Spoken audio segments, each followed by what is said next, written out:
Pelatih Singapura Tatsuma Yoshida mulai berani remehkan tim besutan Sintayong. Dia hanya segan dengan Vietnam dan Thailand.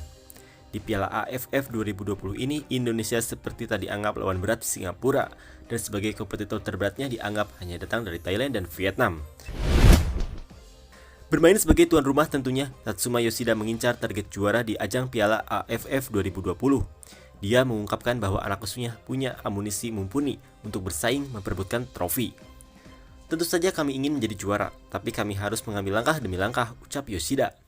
Pelatih asal Jepang itu membaca statistik sebelumnya dan hanya ada 3 negara yang disebut berpeluang menjadi juara, yaitu Singapura, Vietnam, dan Thailand yang disebut masuk dalam radar.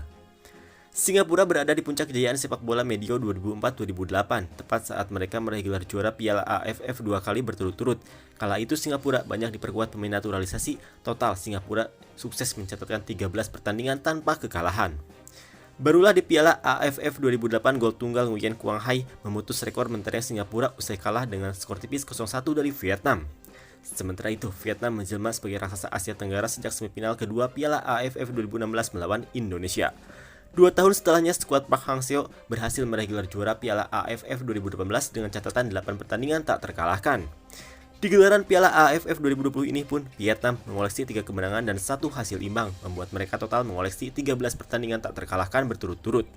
Dengan catatan 4 hasil seri dan 9 kemenangan ini berbeda dengan Thailand yang dianggap sebagai raja Piala AFF. Tim berjuluk Gajah Perang hanya mencatatkan 11 pertandingan laga tak terkalahkan mulai gelaran Piala AFF 2016 hingga saat ini. Kami tahu juara bertahan Vietnam dan Thailand berada di level yang berbeda di ASEAN. Kami menghormati itu, tapi kami tidak terlalu jauh dan mungkin bisa mengalahkan mereka. Kami bukan favorit tapi akan menjadi penantang gelar yang layak, tegasnya. Tak ada nama Indonesia yang disebut dan timnas Indonesia asuhan Sintayong masih belum dianggap lawan yang sebanding bagi Singapura. Dari statistik situs resmi AFF Suzuki Cup, penampilan Indonesia terbilang sangat moncer dengan Indonesia mencatatkan diri sebagai tim paling produktif. Dari 4 laga yang sudah dijalani, Evan Dimas dan kawan-kawan sudah memasukkan 13 gol dan kemasukan 4 gol. Rekam jejak head-to-head dengan Singapura juga banyak dimenangkan Indonesia. Sepanjang sejarah, kedua kubu telah berjumpa sebanyak 60 kali dan Indonesia telah memenangkan 31 laga di antaranya. Sedangkan Singapura hanya mampu menorehkan 18 kemenangan dan sisanya 11 pertandingan harus berakhir dengan skor imbang.